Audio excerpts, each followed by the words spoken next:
Isaac Stonefish is a CBSN contributor and a senior fellow at the Asia Society's Center on U.S. China Relations, and he joins me now. Isaac, always good to have you.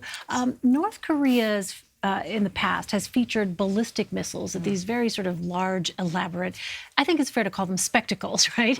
Why were they excluded, though, notably this year? Really seems like Kim Jong-un is trying to send a message to Trump that, hey, North Korea as a country is trying to focus on economic prosperity, and we're ready to talk.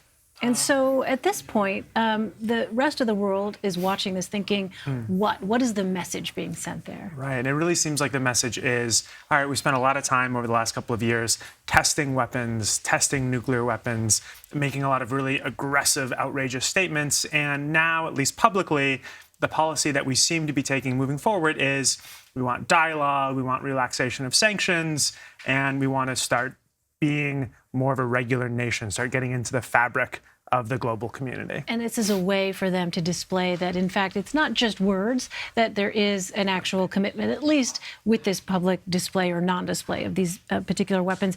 What about China now? Where does China stand? Where you have this kind of softening, right, between the U.S. and North Korea.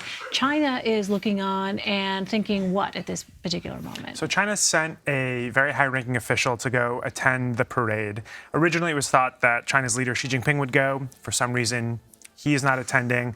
But it seems like what North Korea is doing, what it's been trying to do for a long time, is figure out a way to be less reliant on China. So roughly 90% of North Korea's trade goes through China.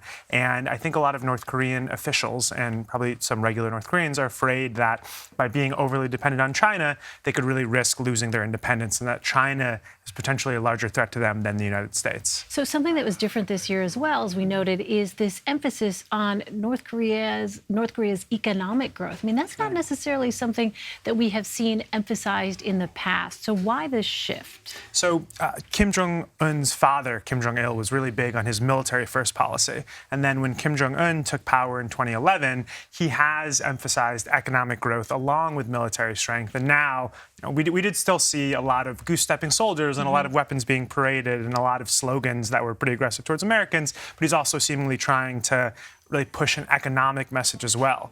That said, North Korea is a very, very mercurial state. It's very possible that we could be back here in a week talking about North Korea's latest missile launch. But for now, at this moment right now, it does seem to be much more a message of peace. I know that's always the caveat at this particular moment, right? Well, North Korean leader Kim Jong-un did not address people during this. Is that unusual, and what should we take away from that?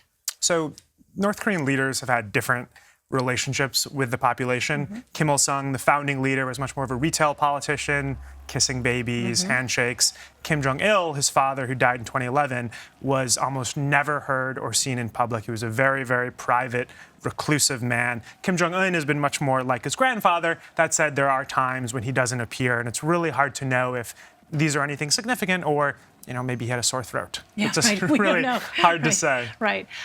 So then bottom line it for us. You've got this gesture on the part of the North Korean leader to not display these ballistic missiles. You have the dialogue continuing to be favorable, or at least the rhetoric, I should say, from President Trump towards Chairman Kim. Are there tensions that still persist here? What's the reality of the picture where you have sort of this very nice rhetoric, but then what's happening at a policy level here, a substantive level? So I think on the one hand, tensions do persist. And at the policy level, you have a massive gap between what the U.S. wants and what the North Koreans want. On the other hand, on the leaders level, you have a rare, massive amount of trust between the two sides. I think Kim Jong-un probably gets how beleaguered Trump is feeling, how almost paranoid he's feeling, and how people on all sides are seeming to try to take him down. And yet Kim Jong-un is saying, listen, I trust you. Because he's paying attention to all that, right? Kim Jong-un is paying attention to all that? It really seems to be, or at least his people here are paying attention. And the message that the North Koreans seem to be trying to send to Trump is, you can trust us too. So on the working level, there's a lot of really important details that would be very difficult to ever work out. But on the presidential level, we have this rare window, and probably something's going to come of it. All right. We will continue to watch it closely. Isaac Stonefish, thanks so much. Thanks.